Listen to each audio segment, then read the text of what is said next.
اگر کبھی لگے کہ اکیلے رہ گئے ہو تو ایک بار اپنے بابا آدم علیہ السلام کو یاد کرنا، جن کو اللہ نے اکیلا پیدا کیا تھا اور پھر ان کو ساتھی عطا کیا۔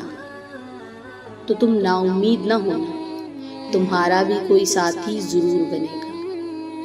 اور اگر کبھی تمہارے اپنے ہی رشتہ دار اور دوست تمہارا تمسخر اڑائیں تو نبیوں کے سردار محمد علیہ السلام کو یاد کر لینا۔ اور اگر کبھی جھوٹا الزام لگ جائے یا بہتان لگ جائے تو ایک بار اماں عائشہ صدیقہ کو ضرور یاد کر لینا۔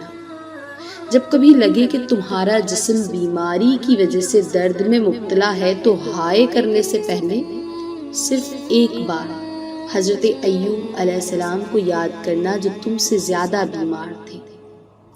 جب کبھی کسی مصیبت یا بیماری میں مبتلا ہو تو شکوہ کرنے سے پہلے حضرت یونس علیہ السلام کو یاد کر لینا، جو مچھلی کے پیٹ میں رہے اور ان کی پریشانی تمہاری پریشانیوں سے زیادہ بڑی تھی۔ جب کبھی لگے تمہارے والدین تمہارا ساتھ نہیں دے رہے تو حضرت ابراہیم علیہ السلام کو ضرور یاد کر لینا، جن کے بابا نے ان کا ساتھ نہیں دیا بلکہ آگ میں پھینکنے والوں کا ساتھ دیا۔ اگر کبھی اللہ کے کسی حکم کی سمجھ نہ آ رہی ہو تو اس وقت نوح علیہ السلام کو یاد کرنا، جنہوں نے بغیر کوئی سوال کیے کشتی بنائی تھی اور اللہ کے حکم کو مانا تھا، تو تم بھی ماننا۔